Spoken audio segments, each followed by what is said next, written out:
All right. Well, good morning, Greg, and good morning to our guest, Adam Blanton. Adam, thank you so much for jumping on with us today to talk about everything that we're going to jump into. Thanks. It's good having you on the show finally. Yeah, absolutely. Make a Wish reached out to you guys. I'm glad to see that you're still accepting those. So, Yes, they Yeah, are. it so worked we out have really, a really well. sponsor. We have a sponsor for today's Yes, show is the yes, Make-A-Wish Foundation.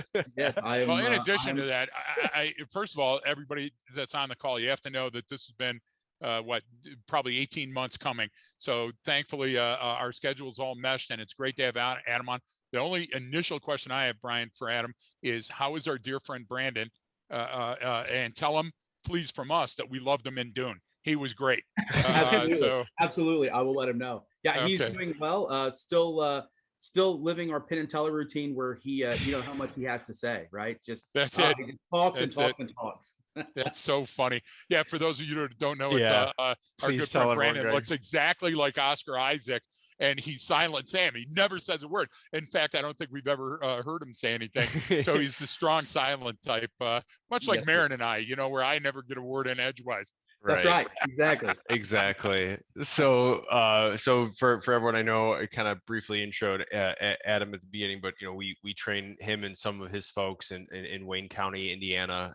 You had us out a while back, and it was actually really cool. I think you're one of the first organizations that heard a podcast, reached out to us, and then hired us. I think you guys might have been like the first to do that in terms of all the people that we worked with. So it was really cool. We're like, hey, that's awesome. So we appreciate that. I know you've been listening for a while and you've been in law enforcement for a while there in Indiana. And we, like I said, we trained a bunch of your folks and even kind of were able to get out there during COVID and elections and a lot going on. And we still made it happen, which was really cool.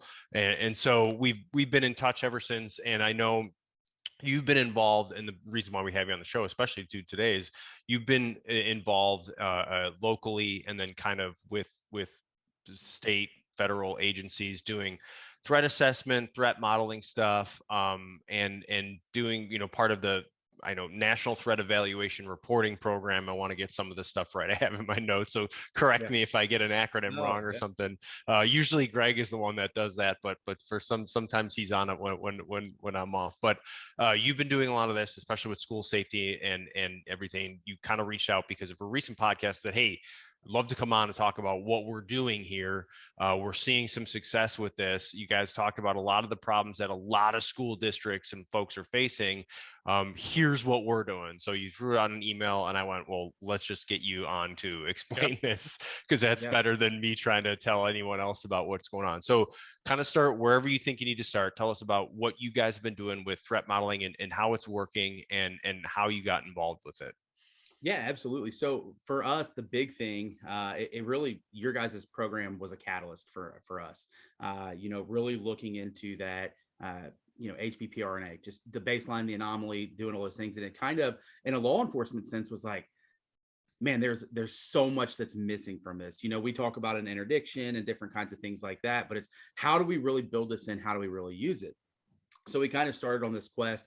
I sit on a K through 12 school safety commission here in the county that I'm in, and one of the things that we constantly see is these kind of questions of, hey, what am I supposed to do? I've got this behavior, I've got this concerning whatever it may be, and it's really kind of left us on the no stone unturned kind of mission.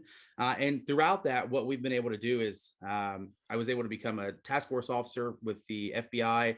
I'm a master trainer for the Department of Homeland Security's National Threat Evaluation Reporting Program. And doing that, I was really able to kind of start networking and looking at what kind of teams and things that they have out there. The real catalyst for Indiana is that recently we're seeing, in order to get what they call a secured school grant, which is really a match grant. It's the government's way of saying, hey, we're going to give you this money so you can, put cameras in, vinyl wrap your doors, whatever it may be. But you're going to have to give us some proof in the pudding. You're going to have some assessments done. You're going to Mhm. have to start having these things done that shows that you're really using the money. I mean, we live in a litigious society. So, after the Ethan Crumley thing up there in Oxford, we know that we're probably going to see an unprecedented settlement at the minimum for the liability for that duty, like you guys covered really in number 158. So as far as that goes, that really kind of led to this creation. And there's so much stuff out there. Yeah. Like, there's so much stuff out there. So no one, it's just kind of like, I don't know, it's almost drinking from a fire hose. So what we did is we kind of started reaching out and putting different things together. And the process that we do is we have a team. So our team is comprised of SROs from a school. So school resource officers, for those of you who don't, I forget, you know, like Brian said earlier, with all those abbreviations and acronyms, yeah, I guess I'm guilty of it too. So yeah, we all are. I do it all the time. Yeah. So, but Gosh, I appreciate you know, stopping. I have to stop Greg or myself sometimes and explain them. But yeah, please, I appreciate it. Yeah, we speak in codes. I forget about that sometimes. But yeah, so we have a school resource officers in all of our schools, and we partner with them. One of the other things that we do is we have prosecution. So if it's a K through 12 issue, a juvenile issue, there's a certain set of prosecutors who handle that. So we get them on board. Probation, we have them on board. School administrators. We even go as far as having some members of clergy involved. You know, they have, whether maybe it's a private or a chartered school, you know, and you have to do that. So we understand that you have to have many fingers, right? Or many hands make light work. And then we also interact with our social services like DCS, Department of Children's Services, kind of wraparound services, and then ultimately our mental health. So the idea for us is to kind of have a 360 of whatever is going on. When someone is, we have a behavior, someone on the team, we certify all of ours through the Department of Homeland Security. Since we're master trainers, it's really easy for us to do. That way, everybody's kind of on the same kind of topic idea, know what to do in terms of paperwork. And when that happens, and once we have what we call an initial triage, we'll kind of go through things, and then those allow us to have partners to look at. I don't want to run away with this too much, because I want you to be able to ask what's important or what you guys want to get to. But I really liken this to the fact that it's really going to pain me to say it, and I think Greg will feel this as well. But the fire service has kicked our ass in terms of prevention. And I hate to say that as a police officer, right? Because there's that rivalry there. And any of those firefighters that are out there listening are going, yeah, I told you we did it. But they really did. So what do we have in fire service? We have fire code. You can't move a door. You can't put an outlet in. You can't do this. And it's become common vernacular. Like it's in the lexicon of anyone and everyone who does anything. Whether you know it or not, the first question you ask is, well, is a fire marshal going to say something to me if I move this? You know, and then another thing, we teach stop, drop, and roll to preschoolers. Right. You know, we get in this hinge that we say, oh, well, we can't talk about, you know, run, hide, and fight. We can't talk about this, you know, yada, yada, yada, because it's so impressionable. We talk about kids spontaneously bursting into flames and how to put it out. Yeah. So what they've done is they've really created this culture of prevention. This is law enforcement's chance to start to do the same thing. That's amazing. No, and Brian, I want to jump in. Go ahead. Adam, I've got a whole bunch of stuff that I've written that's going to be unconventional based on the notes that you sent and based on me knowing you. So I'll start like backwards and move forwards, but I also want to make sure that you tell everybody you didn't just fall into this. You've been a copper for a good long time. You've had a lot of different experiences. So please make sure you tell us about that.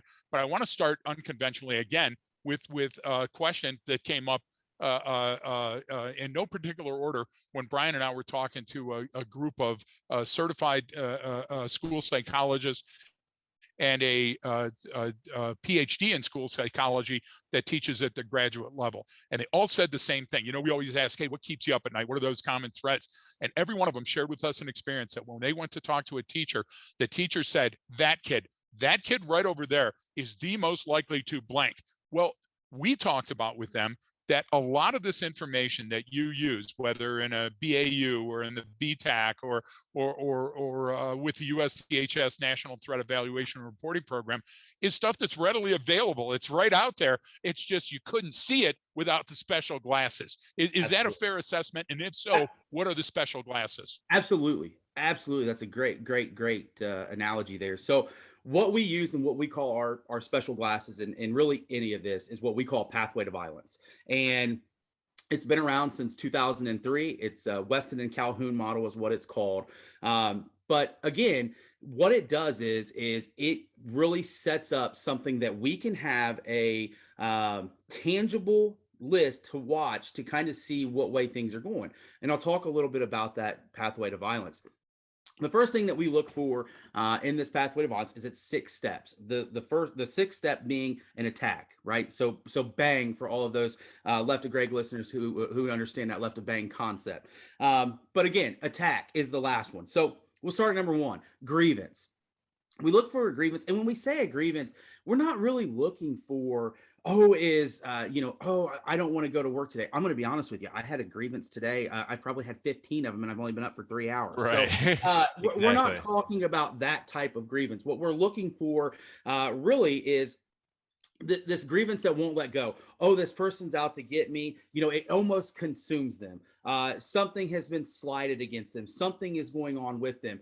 And we talk about this all the time, and we kind of get it wrong in the sense that, we look and say, oh, well, these people are typically victims of bullying. And there is empirical data out there that says that that's true. But it's not Absolutely. always the case. Yeah. It's not always the case, because ask yourself this, another thing you guys have talked about in the past is narcissism, right? So take it from a narcissist. I would tell you that Dylan Klebold and Eric Harris. Eric Harris probably more so than Klebold was a classic narcissist. Yeah. I mean, beyond. I mean, it was probably above and beyond. So. And no, I do. You hit that point. So let's hit it right now real quick, because you talk about, people talk about people who are bullied or whatever. So whether it comes to, it's like a lot of that type of behavior where you've been a victim of something. So if you were a victim of bullying, they say, you're more likely to bully someone else. Well, that's not always true. The same thing with like sexual assault. Like most people who commit like let's say child sexual assault, right, were also predated upon when they were kids, but not all of them, meaning not that's not necessarily going to happen. Like just because you were a victim doesn't mean you are going to be a perpetrator. It actually it can go the opposite way. So it can, the reason why I want to bring that up too is because you mentioned it, is that it's often seen as like a red flag or something that considered, and it can be, but only when coupled with a whole bunch of other things. In and of itself, it may be completely meaningless. So I just wanted to hit that real quick. Absolutely. And to bounce off that really fast. So I was a nurse before I was a police officer. I spent many years as a medical, surgical, and pediatric nurse. I tell people all the time, when you do this, when you get the sniffles, it doesn't necessarily mean you're dying, right? It's just right. a symptom. It's not until all of a sudden you have the sniffles, you can't see, your ears are clogged, your chest is congested, this is going on, that you go all of a sudden go, oh, you know what, I probably am pretty sick. It's not just allergies, it's something else. Or, we can get as severe as we want. That obviously is a pretty easy one. So I tell people all the time in that sense, you don't go to the doctor because you have sniffles. So one thing in and of itself isn't necessarily a big deal. It's when you start to compile those symptoms, when you start to go, oh, all of a sudden my activities of daily living are becoming more difficult because of these ailments that I have. I probably need to go to the doctor. So I tell people to think about it in that sense when we talk about any one of these 6 things. And I'll kind of get to that a little bit as we go through it. But when I say that kind of narcissistic thing about, a bully is, a bully is, you can say that I've been bullied. I've worked probably at this point 65 cases, and I have maybe 90% of them have said something about being bullied, yet I would tell you maybe 10% of those were substantiated, in the sense that a lot of these individuals that I dealt with had that classic narcissism to where they felt that they were mistreated. They felt that they were, because they're so important. They're so powerful. They're this great person. Look at Elliot Rogers. Again, he was slighted because a girl wouldn't talk to him. They never take, for instance, that maybe they're the, pardon my, as Greg would say, street vernacular, that they're the fucking problem. Yeah. So, if you consider those sort of things. You just said something really important. I want everyone to make sure you're clear on. You said, someone who feels like they felt like they were slighted. That's very, very different, because you may look at a situation and go, well, nothing happened to this person. You know what? If they feel like something happened to them, it happened. If they felt like they were slighted, if they felt like, then it's real to them. And I think that's an important distinction, understanding if someone felt slighted, not if they actually were. So please continue. No, it's good. Yeah, absolutely. So kind of, we really hit that grievance. So the next thing that we look for is that ideation or fixation. violent fixation, whatever it may be. That's where you start to hear things like it's a singular cause that they focus on, or a singular person, or a singular event that has done them wrong or traumatized them. In which they're going to have some retribution in the form of violence, right? It's normal to say, you know what, I didn't like the way I was treated at that restaurant, and you tell everybody on your Yelp reviews, like, I'm going to give them a 1 star, but not go like, hey, you know what, I was treated so bad that I'm going to go in there and shoot the place up. Like, that'll obviously teach them. So we look at that kind of violent ideation, that violent fixation with that. It goes above and beyond just giving the recommendation like, hey, Greg, don't go to that restaurant and get coffee again. So we kind of get into that. The next thing that we really want to get into is research and planning. This can be a variety of things. So when we talk about research and planning, one thing you guys did an awesome job of when you talked about like New Jersey versus TLO and all of the things that the school can do. What do we give our kids now? I don't know a school in this world that's not giving out an iPad, a Surface Pro. I mean, even inner city schools that don't have money, they're getting the grants to do those, right? So again, that is school property that can be dumped at any point in time. So what we look at with that is with research and planning is, what are they looking up? Ethan Crumley, for instance, the kid was looking up guns so much to the point that ad blockers on his phone came up and asked him if he needed mental health. So he was looking at something in nauseum. I mean, to the point of, and I can promise you, not to say too much bad things about myself, my ad blockers know a lot about me, but they don't know that. So Yeah. I never once had them ask me to give me help, and I have some weird hobbies. So, going through that, most of us don't call those hobbies, but go ahead. that's why I have to say that. So exactly. But again, we look into those things and we say, hey, what is, what are they looking into? Are they all of a sudden, you look at Cruz in Marjorie Stoneman Douglas, super fascinated with the white supremacy, Nazism, the SS, those sort of things. Again, what are they really looking into? What are they planning? I don't want to say every, that's bad. So I'll strike that from the record, please. But no, one of the things that you see so often is that most of these kids, most of these individuals who are doing this are looking up someone else. They either say, hey, Klebold and Harris were our heroes, we're looking into them. That's everyone. That's international too. Klebold Harris were doing that with what's his name, Steinhauser, right, in Germany. Exactly. They're building the video games like that. That's a classic. They'll reach out and try and talk to those people sometimes, especially now on social media where you can kind of do that, or write a letter to the prison. Yep, that's such a far step beyond. Because if you right now did a forensic on my computer and Google search, you'd be like, mine too. What? Yeah, I mean, because that's what we do, right? We would be hooked up at the airport all the time. But right? that's appropriate in the context for what we do for a job, for a living, right? Exactly. And briefly, what Brian touched on, Adam, because you're on a roll and we get that, but there's certain things that we have to clarify so the people get the laser focused message.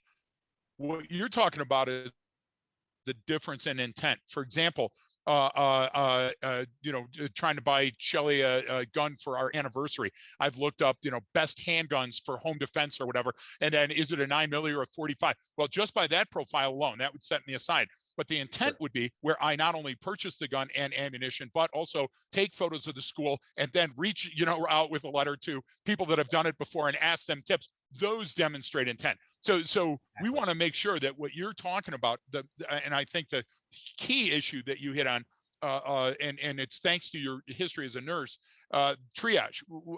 Triage is assignment of urgency. That's what you're looking for. What you're trying to do is not say that, hey, we have the sheer weight of evidence, or there's so much empirical evidence. What you're saying is, hey, listen, of all these cases I looked at, these 3 or 4 pre-event indications always lead to a violent act. That's huge to me, because the concept of psychological profiling has never been empirically vetted or proven, and a lot of people claim that they've been.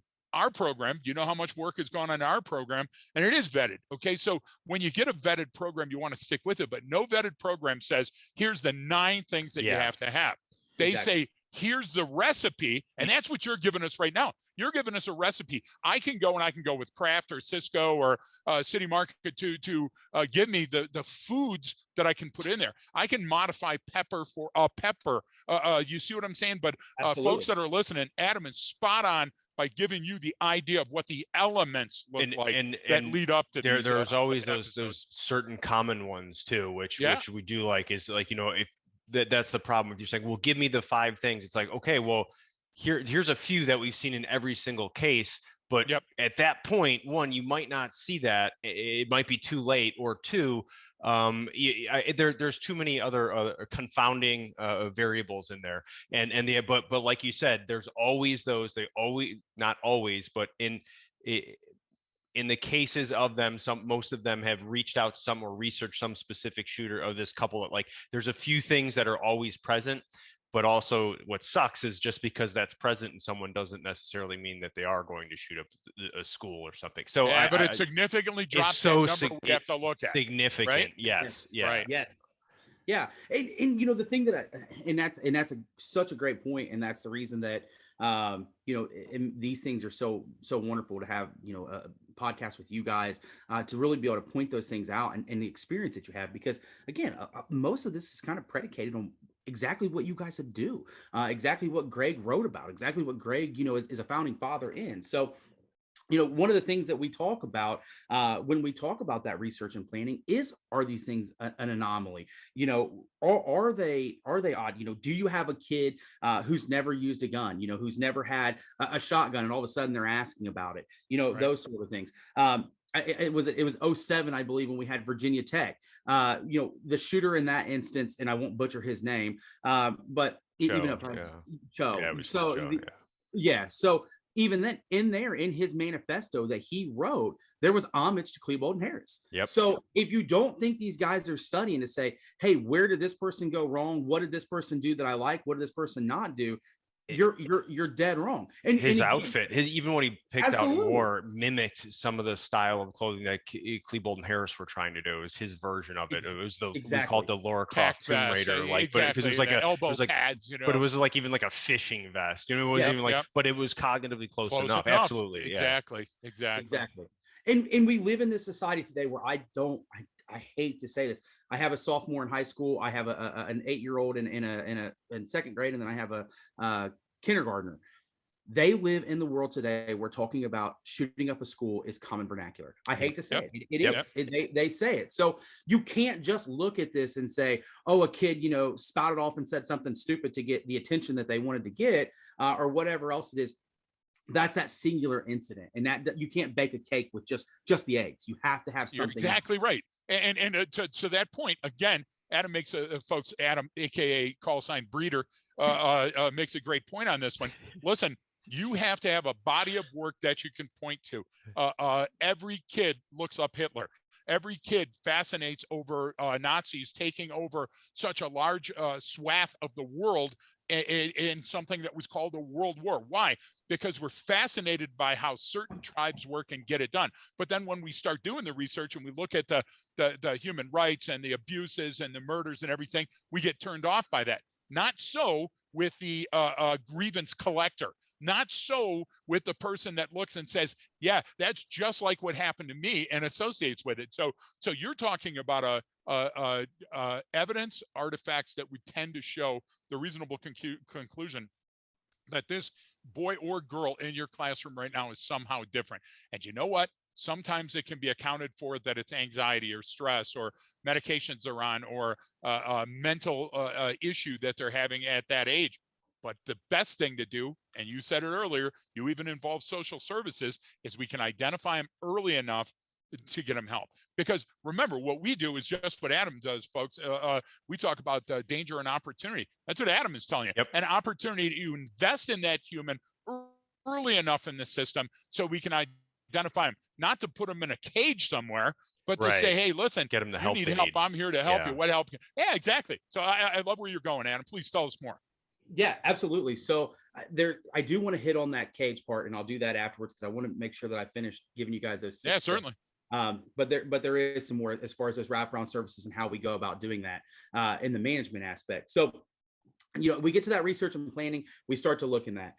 Then we get into what we would call preparation. You know, James Egan Holmes, the Aurora, Colorado shooter, months, took time going to the range, stockpiling ammunition, gas masks, the whole 9 yards, was beginning to write his manifesto, had even went, if we want to talk about prevention, and we can get to that point, but I want to make sure I get the steps out, the glasses out for you guys to see. But, you want to talk about preparation. And again,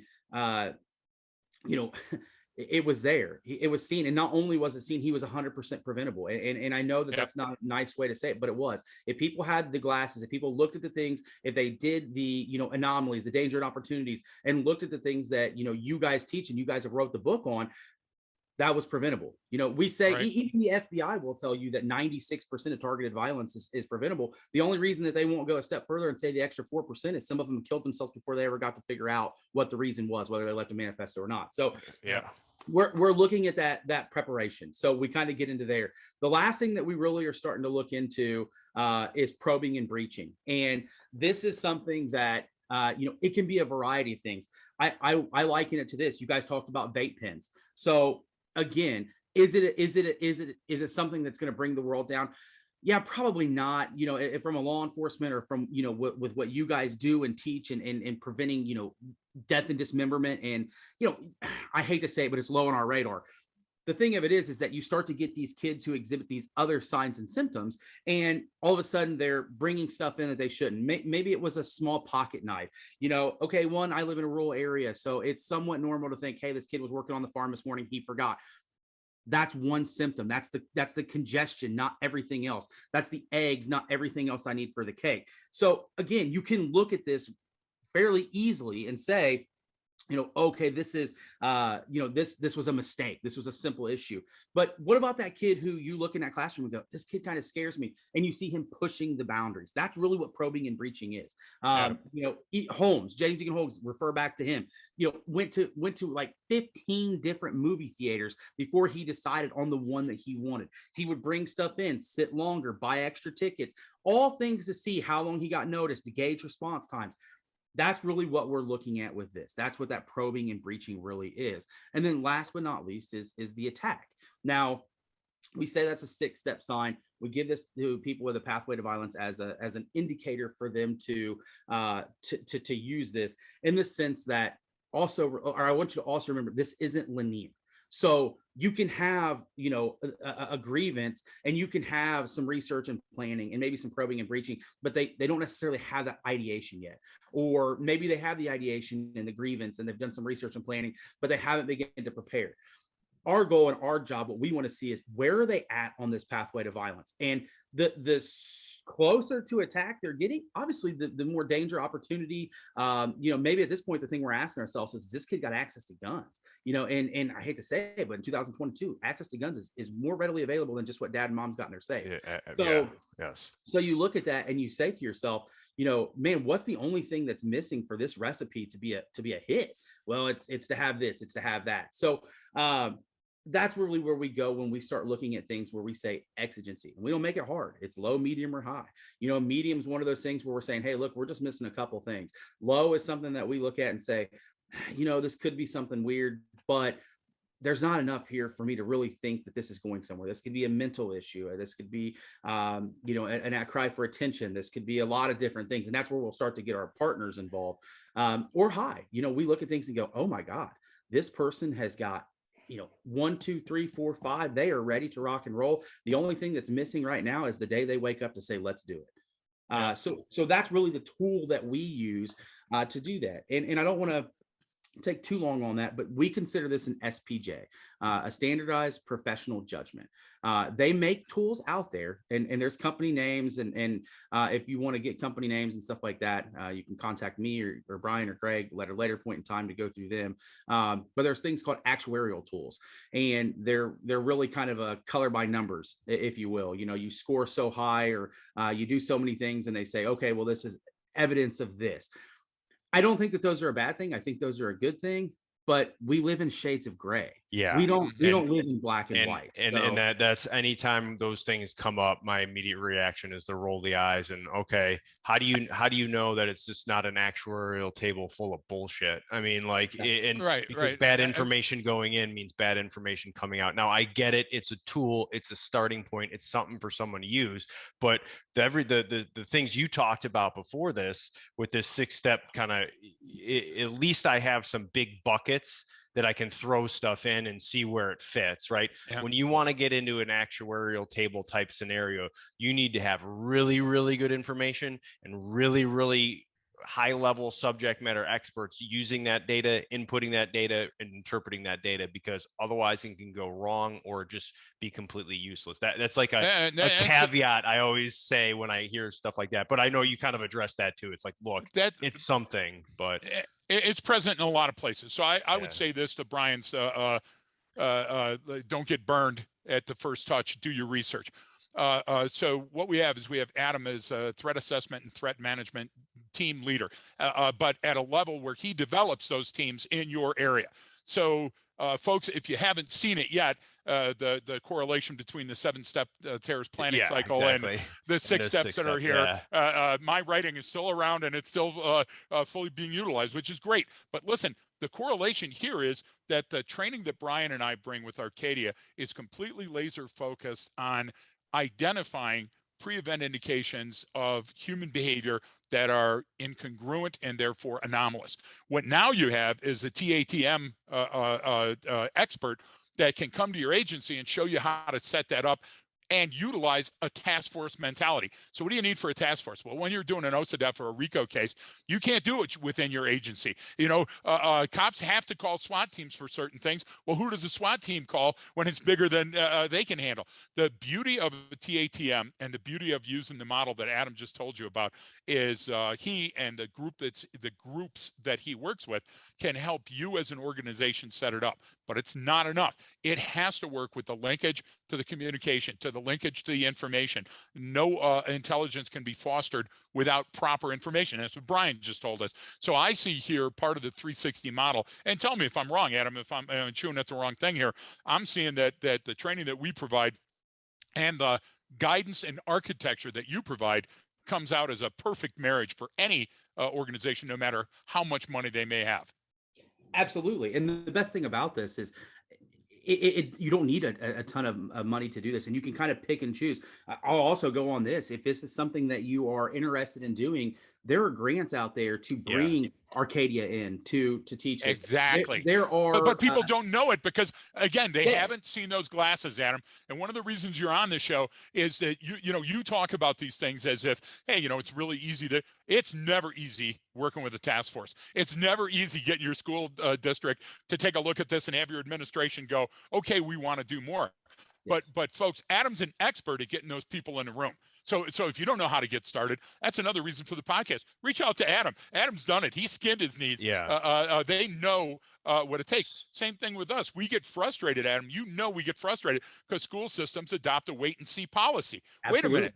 You can get this funded. You can do this for nothing. And now my concern is, and you brought it up too, and it's kind of where we think it's going with because of the Oxford school township shooting and what we think is going to come out of that. Sounds like your prediction of it is much what Greg and I think, that there's going to be some large settlement. There's going to be a huge payout. Absolutely. Which is, I understand that's how we deal with things. That's how you get I'm not bashing that we have that system. It's much better than in other countries where they're just going to start killing each other. Exactly. So at least we have something. But my problem is now schools are going to do what?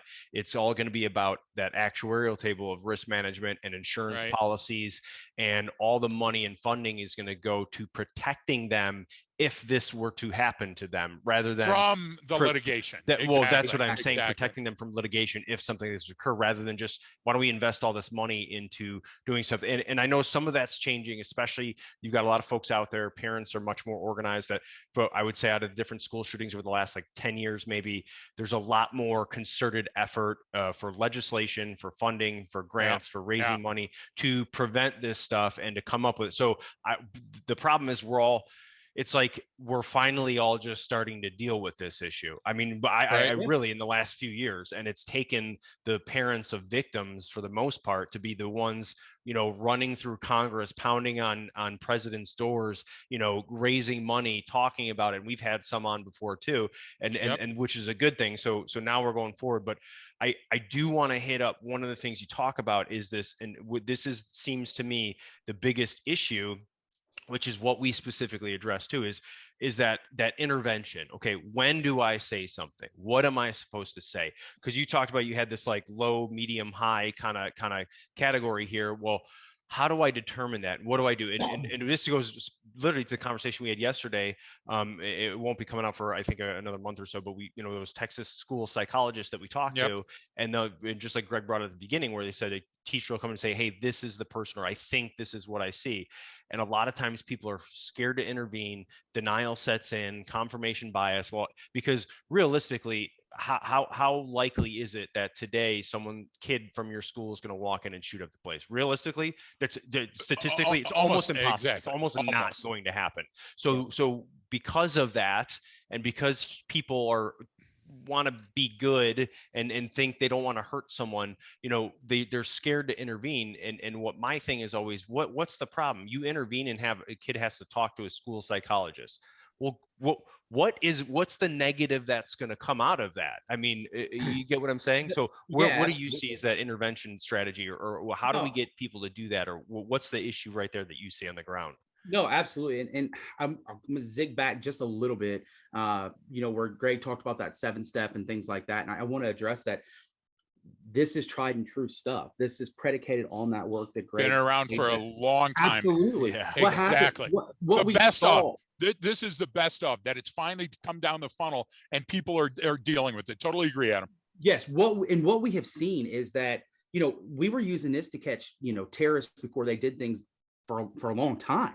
And somebody said, my God, what are we going to do? That's really why you see nowadays, even with the FBI or anybody else, they codify school threats as domestic terrorism. And it has a JTTF, a Joint Terrorism Task Force aspect that it goes down because of that reason. So, think about it in that sense. This isn't just some, out of nowhere new problem. We've been using this kind of behavior that you guys teach and show. We've been using it for generations. It's just now getting put in there. So I want to get into the most important aspect of it, and that's what you guys talked about is the management aspect. And you have to kind of talk about the beginning and identifying and all that, so that way you can kind of get to the end.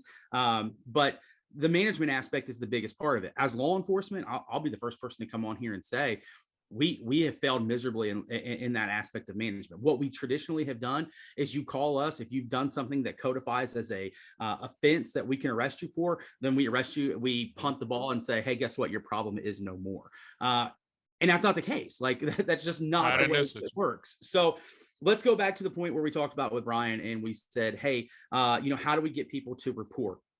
One of the huge things that we do when we do safety audits, go into schools, talk to anybody, is develop something super easy. And all that is every school has a web page. I don't care if it's a WordPress page that they made themselves or if it's something fancy they paid a lot of money for. Put a button on there that doesn't just say report a bully, report suspicious behavior, report something that, and go in there and put that in there. It's anonymous. Hey, is there something that you've seen that's concerning? Is there some kind of student behavior that's concerning? Do that, right? That's the big thing, is how do we increase the number of individuals who come out there and say, data shows us that 86, 87% of the time, 2 or more people knew. Yep. 2 or more people. And I would add to that, it's probably somebody that knew the person very closely, a family member. A neighbor, right. Yep.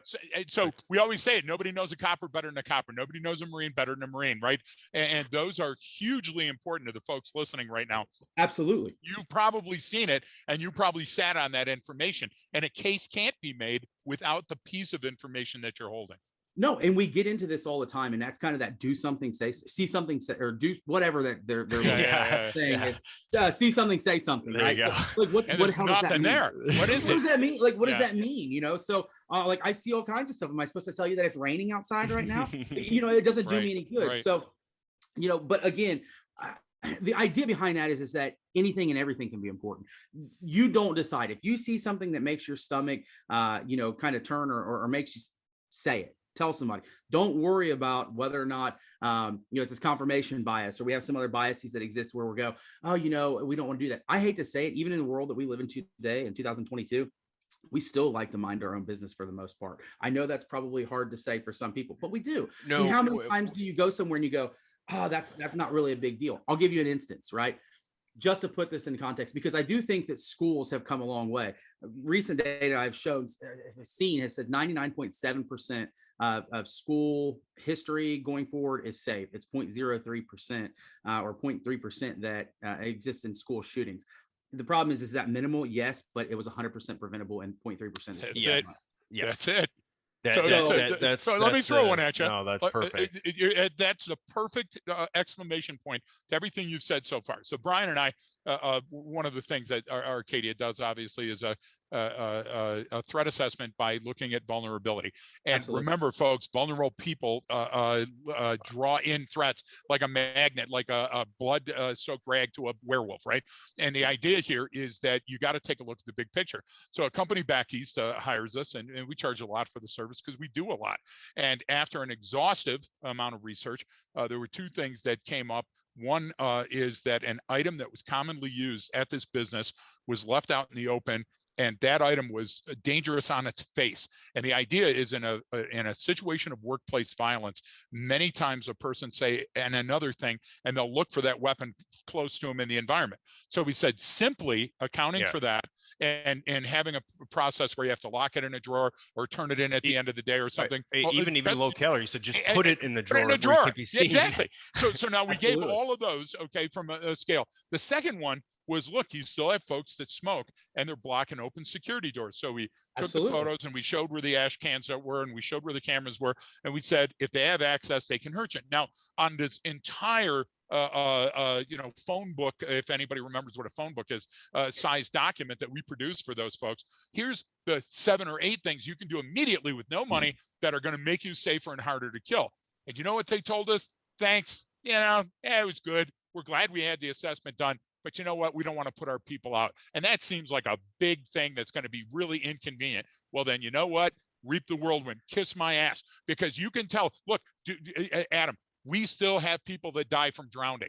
Okay. Do you understand that if you learn how to swim, you've got less of a chance of drowning? That type of mentality is pervasive. So if you think that people are going to glam onto what Adam's saying, and Wayne County phone districts are going to be overwhelmed with calls for this service, no, because right now there's somebody sitting there that's a mom or a dad or a school administrator that's saying this is too hard. So I challenge you. It's not that hard. You got to get it started. And that goes into the intervention type strategies. I mean, what's in this? So you talk about the different models and the different organization that you guys have, and how you kind of you break some of this down. Well, how does the application work? Like, how do we get people to do that? Because that's the biggest thing. We've how do we gone start? To organizations go like, Absolutely. look, you could be sitting there together in the teacher's lounge having lunch and go, hey, anyone notice anything with Billy this week? Oh, hey, as a matter of fact. And then the person back goes, wait a minute. I also saw this. That 30-second, 90-second conversation can prevent the most catastrophic thing that you will ever experience in your life that will ravage your community. Yes. And that's what I mean by, like, that's what we're talking about. I don't, you, Adam, and me and Greg, we need to be the experts with the notepads and the tables and the glasses and the special way to do things. And we're the ones carrying the torch and explaining to people, but everyone else out there, you don't have to be at that level. Common folk, average folk, rank and file, and we don't mean an insult by that. How does that intervention work, or how do you see it apply? Where in this model of what you guys are doing, where does that come into play?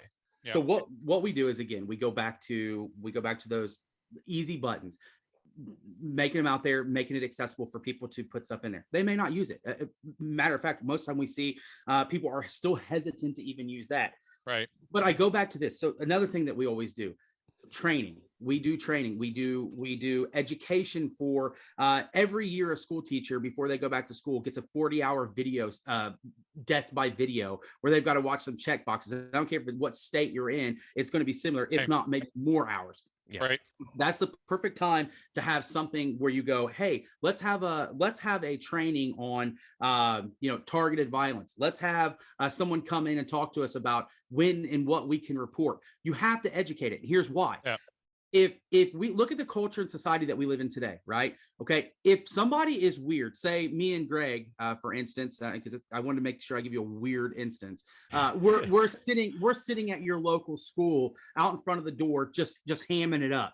Yep. How long till someone comes out and asks us what's going on, or how long till someone calls and says, hey, there's a problem, right? Right. Because we beat it into your head. Hey, mess Yeah. with kids. This is Stranger not danger. right. Yeah, Right, you right. can't. Absolutely. The only people So- that belong here should be here. Right. Absolutely. Now let me juxtapose that with this. Go to Walmart and me and Greg talk. How long Yeah. do you think somebody calls? Yeah, no one's even No gonna. one's Yeah, calling. exactly. You're Because- exactly right. and that's the reason that we see, in fact, right now with schools, a large percentage of our shootings are commerce shootings, place of business shootings, workplace violence, because exactly we're doing right. better with that at schools. So that's the first thing that we do. Put the button out there, make access easy to people, and educate them and say, look, don't worry about if this is a problem or not. Don't worry about if you're wrong. Tell us what you see, and you can do it anonymously. Just So- do your part, because your Exactly. part is the crucial thing that gets the internal combustion engine started and moving. Absolutely. Without your intervention, cops can't do anything. None of No. these task force can do No, it. Yeah, and so our system really predicates off that. that's in the great. sense That's that great. You have to do that. You have to be able to tell us. You have to be able to give us something. Look, I live in a community that's not that big, right? Our county is probably 67 to 70,000 people. There's maybe 150, 200 cops. You couldn't see all that, right? But 70,000 people can Yes. 70,000 sets of eyes is a lot. Yeah. So just to say something. Yeah. So we also teach them about those biases, and we tell people, because I honestly believe that the forefront of prevention is education. It is. Absolutely. I can't believe otherwise. So we really get a school system to buy in and say, hey, look, or whether it's a school system, it may be a place of business. We go into those as well. And we teach those employees, look, when you see something, don't worry about it. You're not getting someone in trouble. This isn't anything. Like this is just information. We're not here to blackball a kid for the rest of their life. We're not here to do that. The big thing that you get from schools is this: we don't know when we can tell you something legally, because we say, well, we're bound by the guidelines of FERPA. You can do you can search a kid in school. This is not, Right, you have right. This more is a great point. You have more leeway in a school than a police officer does looking at someone on the street. Absolutely. So we get all the time is we'll get, with FERPA, they're uncomfortable. They don't know what to do. I worked in nursing, right? So HIPAA is another one that you see. Yeah. You'll see people say, well, we don't want to say anything with HIPAA. We don't want to do this. We don't want to do that.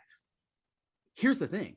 Every single thing you look at, whether it's HIPAA, whether it's FERPA, whether it's Title IX, any of these things that are these governing bodies, they all have one exception, and that's a public safety exception. Exactly. So even if you're a therapist sitting out there, and Yes. let's go back to the Tarasoff case, right? A duty to Great warn, call. a duty to do those things. So Yep. let's talk about that. And I get that, as a therapist, it's huge to have your information, this relationship with your clients, and not want to say too many things or going there. But even in HIPAA, it specifically says that even in a therapist's notes can be shared if there is a danger to where they believe could be a danger to someone else or others. The problem that we see all the time is that they deal with these people all the time. They live in the trenches. So how many terrible things do they hear? They be reporting stuff all day long. The fact of the matter is that you can't have that mindset where you go, oh, I just don't know what to report, or oh, I hear this all the time. I can't be that way. So we have to talk about those sort of things. So again, I know that's kind of a long-winded, and I'm going to get into really where we go. No. I love that. Not But at let me all. throw a couple ideas out there for the folks that are taking notes, because Adam, you brought up some great ones. Fire hosing, Yeah. and we're all fire hosing because we get an hour to change your world, right? Yeah. Number one. Yeah. I'm always the oddest, quirkiest person everywhere we go. So that doesn't make me a danger. In my case, I might be certified as a danger, but there's other people that are in your school that are friends of your kids that are odd and quirky and inventive and make up stories and are very artistic. And that doesn't mean they're anything but a kid trying to find out who they are. Okay. They're not going to pop out on your radar if you take a look for artifacts and evidence to support a reasonable conclusion. Next thing, I am so sick and tired of hearing, listen, we don't want to give the kids any new ideas. That's why we're opposed to your training. First of all, it's psychologically, sociologically, physiologically unfounded.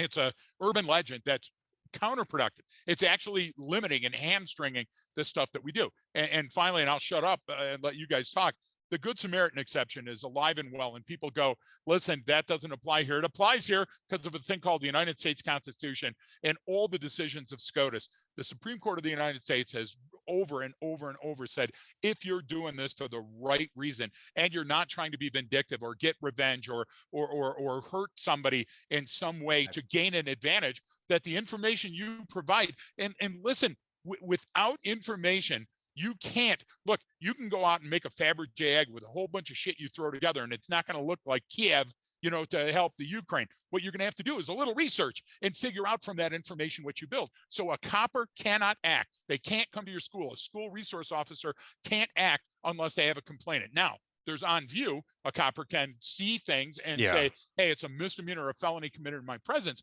but they're not everywhere. Adam was talking about 75,000 pairs of eyes, and that can help find a lost child or help prevent violence. That's what we have to get the message across. It's not this onerous thing where we want to tattoo a kid for life with a problem. Yeah, and you know what? Almost every kid grows out of this. Almost every kid grows out of this on their own without our help. Simply just getting them to the point of out of high school, you've solved so many issues. Yeah, most people are. Yeah, there's a great chance that they're going to be a normal, contributing member of society and go on about their life. Whatever they accomplish, they accomplish. Sure, it might not be the kid that's going to, be the next astronaut or whatever, but it doesn't matter. That's not the goal here. It's not. So the idea too with some of this is that intervention stuff is, we hear that all the time still, no matter how much we talk about it, how many people are out there talking about it, how many parents of victims are going like, look, you just gotta have a conversation. And part of it is because societally, people feel like they're going to get attacked if they say anything, or they're going to be painted in this corner and seen as that. And it's like, so effing what? The crowd of people that are going to come after you for that, they're going to, in tomorrow when something else happens, they're going to go after that. So it's like, you know what I mean? Whatever. Right? Like, and the idea is we look at it. There's this, the school one is, these are kids. They're fucking children, man. They have the mind of a child, which means they can be directed and pointed in a different direction. And Adam, I'll share good or bad. Yeah. We had a kid at our we do those courses every semester for 3 days at Liberty University. Yeah, absolutely. And we had a kid in one of them, and a kid, he's young adult, he's in his 20s, going to school there, but he was kind of a little odd, and we're like, okay, this is a little odd, but we get odd people all the time, right? And then we had at the other table, Adam, it was like 2 or 3 like big jacked SWAT cops that had been on the road for like 15 years and were just like had like muscles everywhere, and they were like super nice guys. And so this is like 20 minutes before start time of day one, or half hour before. They're there early, and we're like, hey, we're gonna wait till whatever time to get started. You guys can talk, hang out, do whatever you need to do. And so that kid, the oddball sitting by himself, gets up, walks over and sits right down in front of those 2 police officers and goes, hey, I'm so, and they were both like, kind of like, what do you, dude? We're having a morning. It was so funny. So, we talked to this kid a little bit, and he was that odd, seemed a little strange. Sure. And sure enough, we talked to him, and he's like, look, man, like when you guys are talking about the school shooting and all this stuff, he's like, look, like this was me. And we're like, I'm like, go on. What do you mean? He goes, I was literally that kid tormented in my mom's basement, thought the whole world was against me, all this stuff. I was going down that path. I was looking into all this, and I was angry in this.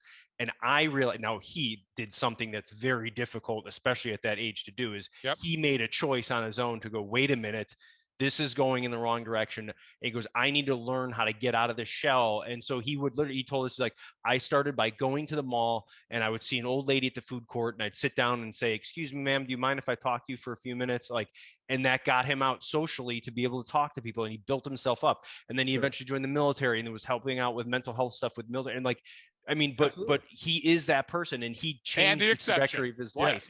But he did it on his own. Now to do it on your own, that's rough. So powerful and unbelievable. That's rare. But the point I'm making is, he was going down that path. So if some kid is going down that path, you can redirect them. Like this, they're not 40 years old doing this, and that's their life. Like they're 14 or 15. Dude, you know how I'm confused at the age of 38 every day.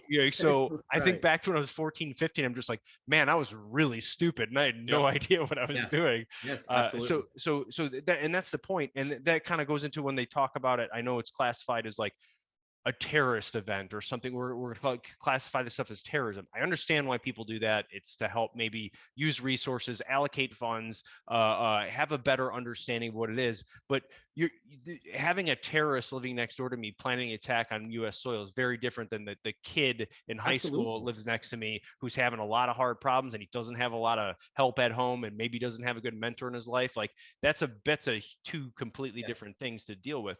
And I think if we approach it like that, is the earlier you intervene on someone, the less likely there's going to be some sort of negative blowback because it's at a smaller scale, right? The less likely something negative is going to happen, but also the easier it is to get that person some help.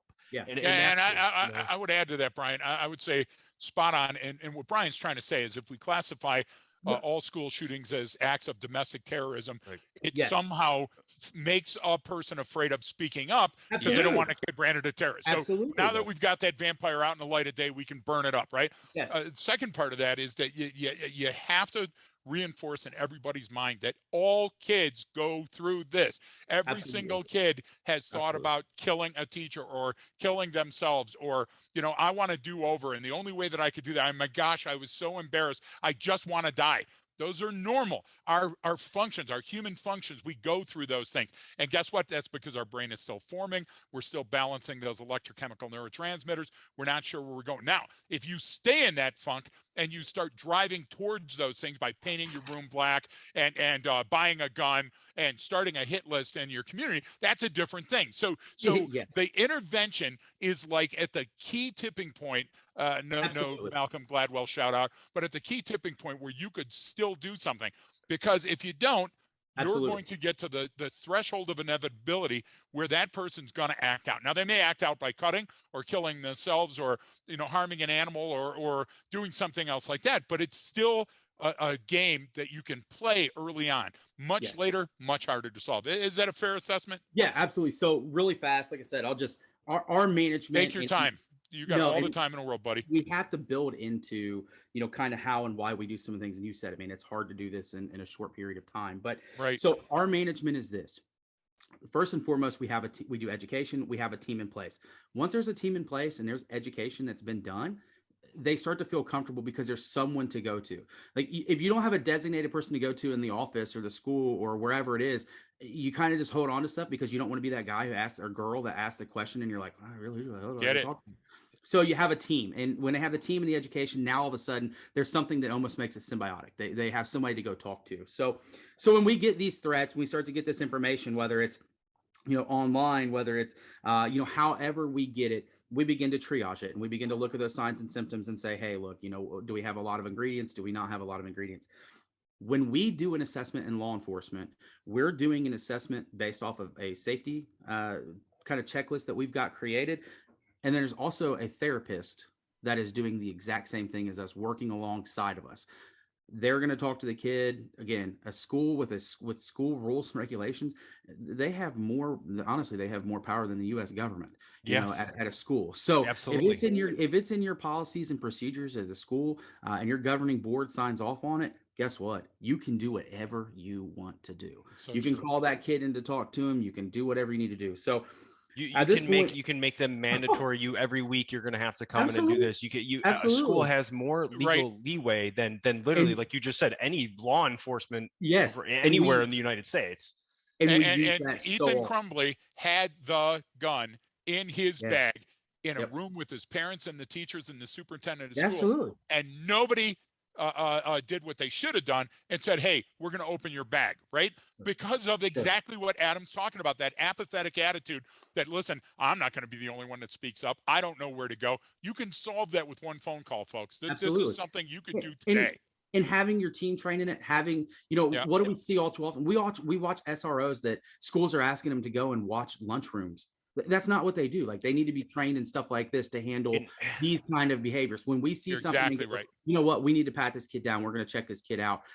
Maybe I can't interview this kid criminally or ask him these kind of questions because, I have these obligations from the Fourth Amendment and things like that exist, but the school can. The school can do that. Exactly right. So, and they can search your locker and your bag. Absolutely. Exactly. I love that. I love where you're going. Absolutely. So what we do is our school resource officers are trained in this. So once a school administrator has got something going on and it's come to them, they're calling us, and then we're calling the therapist. So we use a therapist here in town. We have a partnership, a connection with That's them. great. And what we do is we go forward and we go through it. We go through a law enforcement side of it, and we say, hey, look, this is what we're seeing. We think that there's, maybe there's access to weapons, there's not access to weapons. It's low, medium, or high. We do that based off of, and I know Brian said something earlier about, well, how do you codify it as low, medium, or high? The more signs and symptoms, the more urgent it is. The less signs and Just symptoms. like triage. Exactly. So a level of urgency will be created if the right information is given to the right person and added to the right body of work. We would all agree with that. It's just finding that right body of work. That's why you're on the show, Adam. It is, exactly. And so then what we do is, once we're done, we look over at our therapist and we say, here's what we have. What do you have? Okay, so we talked about FERPA, HIPAA, all those sort of things. And obviously, if we're involved, there's a danger to the student body or the student or public. So we're now able to change that. Law enforcement goes, oh, well, we can't really change information because law enforcement sensitive. Well, CFR 23 is what governs law enforcement data, intel collection, gathering, and disseminating. And it specifically says it's on a need to know basis. When I'm dealing with something with the school therapist, they now become need to know, so I can share with them as well. Yes. Awesome. Thanks to them being part of that team, right? So we talk back and forth, and they say, hey, look, I see what you're having. I see what you've got. And then a determination is made. Is this something that is a mental concern? Is this something that maybe this kid's not getting the services they need at home? Mentally, they're okay. We in law enforcement, our job is safety and security. Are they safety and security okay? Maybe then we're going to kick it out to get our DCS person, get our wraparound services to try to get this kid the stuff that they need at home. Maybe they go, you know what, there is some stuff here that we're seeing.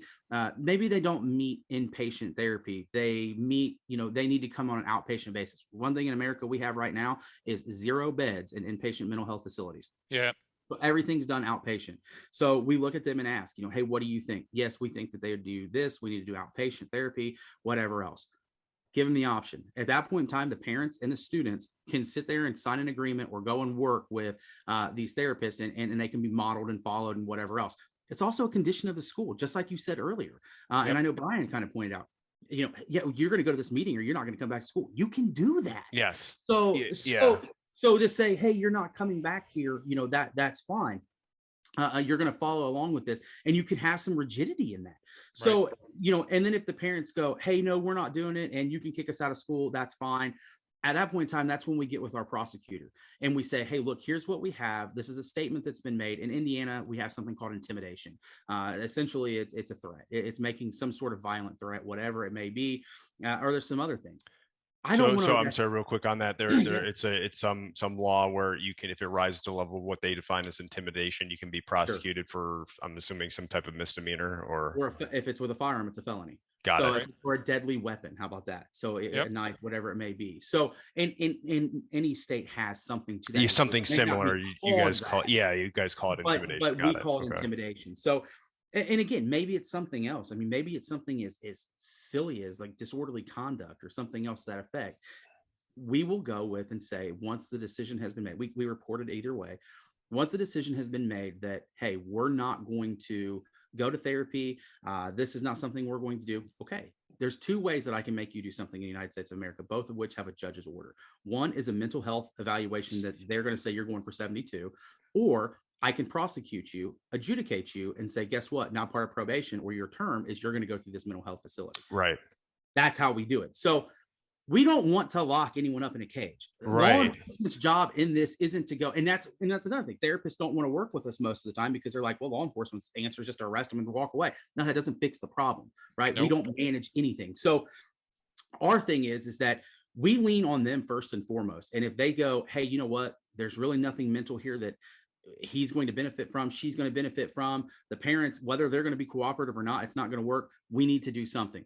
So you get all these coppers out here who are listening to us and they're going, there's no way my prosecutor's going to take this case. No way they're going to. Well, if the prosecutor is on your team, they're trained and understand that you're not sending this bullshit case to them on intimidation or whatever else, just because, you got a hair up your ass one day. You're sending it because this is the management strategy that is only going to work to prevent this kid or individual from doing what they are. they go, okay, I'll go ahead and prosecute that, because then they tell that judge, this is why we're doing it, judge. And here's the data. And the offside of contempt of cop. What you're saying is there's a lot of coppers out there, younger coppers that are listening to us. Listen, you can piss off the judicial system by filling it full of those disorderlies and all that stuff. Absolutely. Just because somebody pissed you off and you wanted to show, hey, I'm the cop. And that's going to do nothing to engender you with your prosecutor ADA. But I would also say, Adam, that what's unspoken here is if you go to a DA and you have a strong case, even if it's circumstantial, because almost all cases are solved on it, and they decide not to prosecute, document the shit out of that so you can come back later if something goes wrong and say, this is what's going on. Because Adam is not telling you that you want to go out there and lock people up. Adam is telling you you can't arrest yourself out of this situation. So don't go that route, because it's just going to fail. And I would call to all of our memories and folks listening. I know we're at the hour mark right now, but listen to this. 2 times outside of Houston, Texas, within a couple of months, people barricaded with guns and shot at care providers that came over to mow their lawns because their lawns were too long. So if you think that a situation can't spill out of control, and one of those had fatal consequences, your inaction, your failure to do something could be the catalyst for an event to occur. That's how serious this is. That's why Adam is on, and we're saying take your time. It's that important.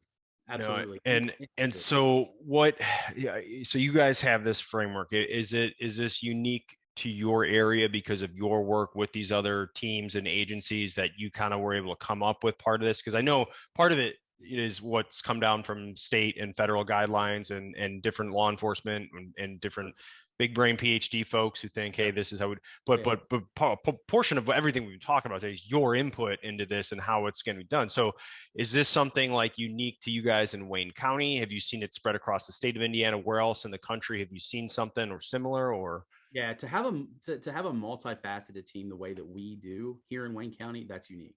To have as many partners on board, and because that's what it sounded like to me with when you're talking about these different elements involved. I was going, this is different than anything I've heard. Because it took a lot of hard work too. I agree. It did, and that's what I was getting ready to say. Is it? Our model is probably one of the more difficult models to obtain, and that's because you have to go out there, put the legwork in, and you have to go find these people and say, hey, be a part of our team.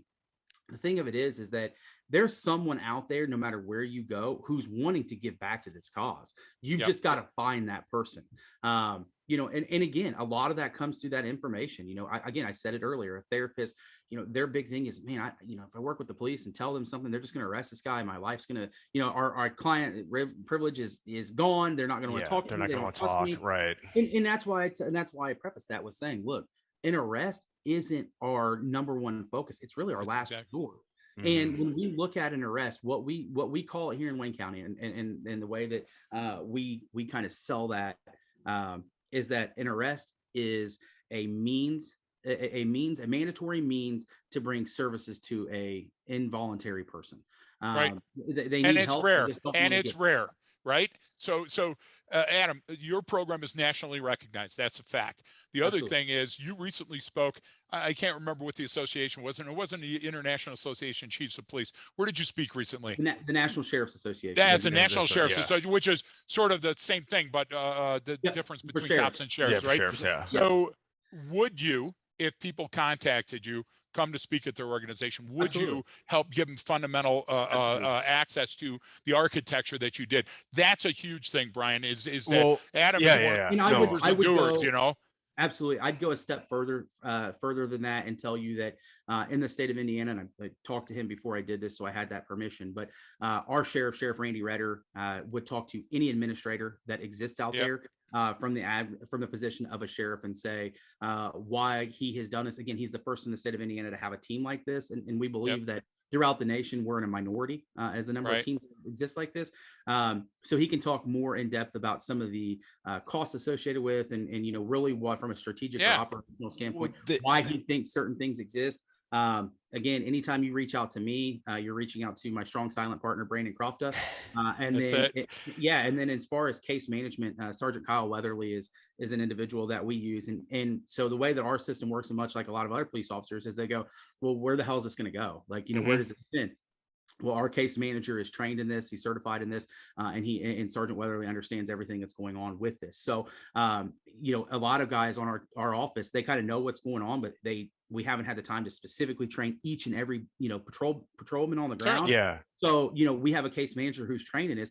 He vets cases as they come in, information reports as they come in, and says, "Hey, you know what? This might be one that we need to do," and turns it on. So that's great. From any aspect on the law enforcement side, we have you covered, and I'd be happy to help out. No, and I appreciate that, because one of the things I hear, because Greg and I get to work in small, medium, large agencies all over the world, different places, and someone will go, well, yeah, that's great. Whatever, Wayne County, Indiana. Hey, we're so-and-so school district. We have more kids in our school system than they have people in their county. And most will. And I go, okay, yeah, that's great. You also have a budget that's 10 times the Wayne County budget. So F you. But the idea is there's different ways to do it. Yes. Can Wayne County probably move a little bit faster than a larger organization? Sure. Yeah, but you also have a hell of a lot less resources and a lot less funding than some of these major places. Like, you go to the big cities and you look at their budget and you're like, I'm sorry, what? Like, holy crap. Now there's more bureaucracy inside that, but that also means you can allocate. They have the ability to go, okay, hey, we can't do it with our people, but we can pay someone to build that for us. We can hire you or whoever to come in and do that and implement that. So it's all within the art of the possible. Absolutely. And stop thinking that there's a magic pill. Just because you have a school resource officer at your school does not make your school safer. Is that person trained? How are they trained? How are they experienced? Does the school support him? Does the sheriff's office and the local police support him? What are the resources that person has available to him? We keep thinking that there's a thing that's going to solve this, and it's a think. And your mindset today and what you shared with us today is a think. It's a process, just like our training is a process, but we're laser focused on this element. What you're talking about is putting together other assets that are easily that are more easily garnered than you think, they already without that phone call. They're already there, and somebody's already using them. Exactly. No, I like it.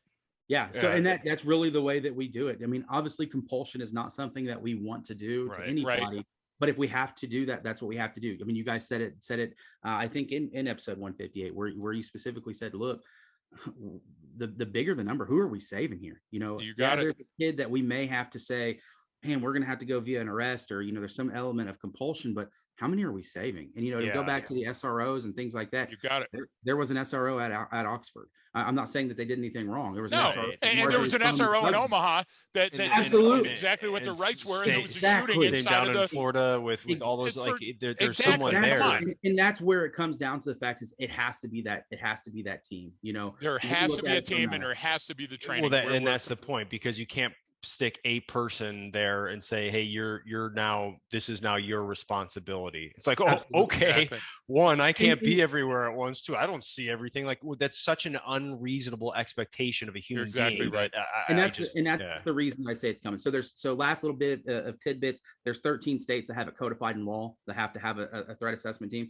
Generally, they're super ambiguous and doesn't really say what it needs to be.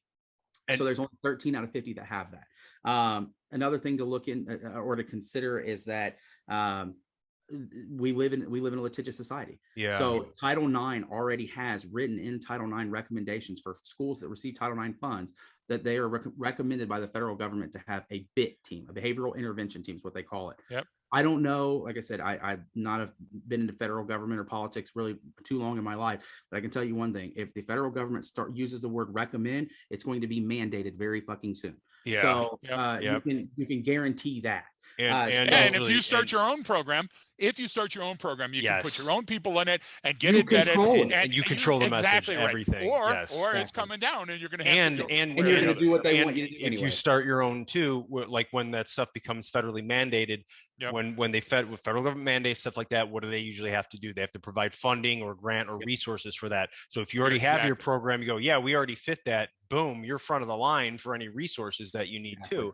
And that's all about getting ahead of it. And that kind of speaks to, you brought up the analogy, we use it too with the fire department. And I know cops don't ever like saying good things about firemen, and same vice versa. And It's or my favorite. Oh, here comes America's heroes. Right? Yeah, that's right. Yes. So yes. They saved a Second lot of responders. basements, but Brian. the point of that Yeah. is because it's been. I'm using that one. It's Right. because it's part of the law. It's in building code. So there's so much involved, especially me out here. Like I live in Southern California. Biggest Oh, yeah. threat to everything is fire. So there's so much code built into everything that you do that there are far less structure fires out here than there are in big cities like Chicago or New York or something like that. Why? Because they learned and they made everything out here was like, nope, we're so concerned about fire. But like, I mean, down to the dimensions of doorways and where the exits are and how they're marked, that there's so much there that's already built in that you don't even see. Why is this any different? Now it's going to take time to get there, but Brian, do all of your firemen in California practice on live fires, or do they do any sort of prevention? My thing is, there's still a school that's spending their hard-earned dollars on at-bang thinking, and people are running around with pellet guns inside of their school. Yeah, have at it. But that's not stopping the problem. That's not even addressing the problem. Not at all. That is the wrong direction. But you're not going to listen to me. Here's Adam. Listen to Adam. Listen to Brian. Listen to any of the other podcasts. That's the wrong way to spend your funds. You want to spend your funds, spend them on a program like this. And Brian, I'll go on record saying we fully endorse the Wayne County model. Because it's been well thought out and well researched and well implemented. Well, yeah, and then after you reached out with everything that you were doing, I was like, okay, well, this is new, and so I love it, and the beauty of this, if you are, sometimes it's easier to do this in a smaller area where you don't have the resources, but you got a lot of people who live there and a lot of people that care and a lot of people so you and like you just said, does it take some time and some work and some effort? But once you set it up, like it's on, man. Like now all you got to do is you got to build it and then it's running. Once that operating system is running. So exactly, Brian. There's 15,000 police agencies out there in the United States. I'm not going to separate the numbers into cops and sheriff's office, but I will tell you this. There's many more smaller agencies than there are larger agencies. So in insurgency that Adam Blanton and his folks started in Wayne County, and your incredible sheriff endorsing it all the way and getting you out there. Folks, this is how it starts. This is how it grows. This is how all of Brian's STDs started and grew into what they are today. I mean, we need to say that. Doctors refer to it as the perfect storm of venereal diseases. Absolutely. No, man. Well, Adam, we really appreciate you coming on here, man. One, are you good with me putting like your email and some of the episode details, or I can just have everyone go through us and ours? And I got an email that's a personal email that'll come right to me. It won't hit a spam filter, and you can get me. So, I'll give that, and I'll post it. You can say it now if you want, but I'll post it in the details as well. Yeah, it's A Blanton, my last name, 2326@gmail.com. That way there you don't have to work with the spam filters that exist. And I want to throw this at you too. I want to throw it at you. Let's collaborate on something again this year. This will be 3 years running that we've said, hey, we're going to set something in the headlights and go do it. We've accomplished 2 of those, so let's plan something for this year and go and knock it out of the park. We're Absolutely, ready. I'd love to. And for all the guys and gals out there listening, this is it. What you guys are doing, what you guys are doing across the country, what Arcadia is doing, what you have wrote in the books for a long time. This is the model. That's where it comes from. This is, all these people who are listening to the things that you guys talk about and say and do, and make them a little bit harder to kill. This is the concept of what we're doing right here. Amen. Just as a team. I appreciate that. And the bigger thing too is you were listening to us for a while. We came in and trained your folks, and then you went forward and used that and went, okay, knowing what I know now with this problem set, here's what we're going to go do. Like that's to us is exactly what that's our end goal. That's it. Because we always say, hey, this training is up to you. And you're the perfect example of what we mean by that. You go, okay, I get I see where you're getting at. Yeah. It lit a fire in your agency, and you're the one to catch now. It's so cool. Of that's possible through the right type of training. We're humbled, we're honored. And this is a love relationship that's going to go on for a long time because it's the right thing. Historical values, and we're talking about all of the different stuff. Good ideas stick around, to quote my dear friend Brian Marin. Good ideas stick around, and this is one of them. That's right. Absolutely. We appreciate it, Adam. Thanks so much. Thanks everyone for listening. And again, if you enjoyed the episode, please just share it with your friends. Check out more stuff on Patreon that we have and send us suggestions. But don't forget that training changes behavior.